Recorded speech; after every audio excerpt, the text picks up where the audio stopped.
اچھا بھائی، رمضان میں انتقال کی کیا فضیلت ہے؟ کیا رمضان میں مرنے والے کی کوئی زائد فضیلت ہے؟ کیا اس سے حساب و کتاب نہیں ہوتا؟ محمد اویس انڈیا سے۔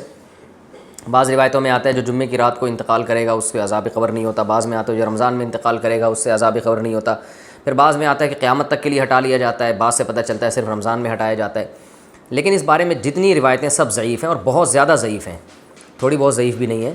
تو بعض علماء نے دیکھا کہ چلو روایتیں ہیں، اللہ کی رحمت سے امید کی جا سکتی ہے کہ بخشش ہو جائے گی، لیکن حقیقت جو ہے نا دلائل کی قوت کی روح سے ان روایتوں میں جان نہیں ہے۔ اللہ کی رحمت سے تو دیکھیں کچھ بھی امید لگائی جا سکتی ہے، لیکن اگر ہم اللہ کی طرف منسوب کر کے کہیں اللہ کی طرف یقینی طور پر، تو اسی بات کی نسبت کی جائے گی جو اللہ کے رسول نے کہی ہے، اور جو اللہ کے رسول سے ہم تک صحیح سند کے ساتھ پہنچی ہے اس بات کی نسبت تو کی جائے گی۔ اس کے علاوہ نسبت کرنے میں جو ہے نا میری رائے تو یہ کہ احتیاط سے کام لینا چاہیے۔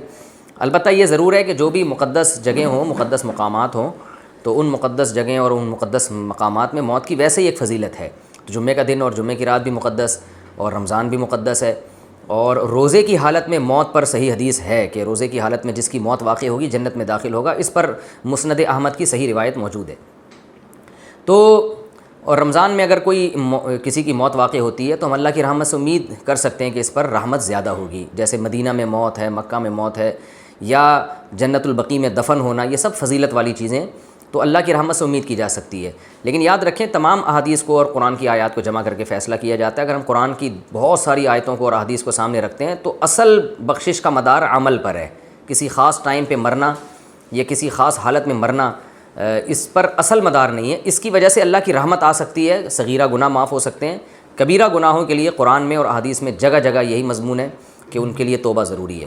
یہ اس لیے کہہ رہا ہوں کہ بعض دفعہ لوگ کوئی بہت بڑا کھلے عام گناہ گار ہوتا ہے، کھلے عام بدماشی کر رہا ہوتا ہے، ظلم کر رہا ہوتا ہے، رمضان میں مر جاتا ہے تو ہم اس کو جنت میں پہنچا دیتے ہیں۔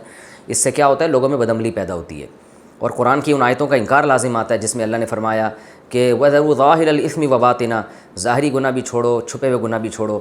ان الذین یکسبون الاثم، جو لوگ گناہ کماتے ہیں، سیجزون، عن قریب ان کو بدلہ دیا جائے گا۔ تو اللہ نے یہ نہیں کہا جو گناہ کماتے ہیں ان کو سزا ملے گی بشرطے کہ وہ شوال میں فوت ہوں یا رمضان میں نہ ہو، ایسا کچھ نہیں ہے۔ اصل قانون یہی ہے۔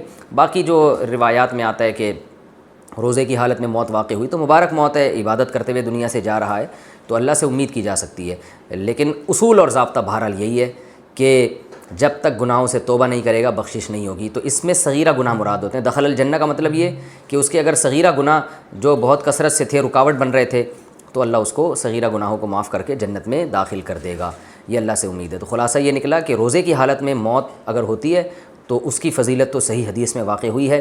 خاص رمضان میں موت واقع ہونا یا جمعے کی رات کو موت واقع ہونا، اس کی فضیلت کسی صحیح حدیث میں نہیں ہے، نہ لیلۃ القدر میں موت کی فضیلت کسی صحیح حدیث میں ہے۔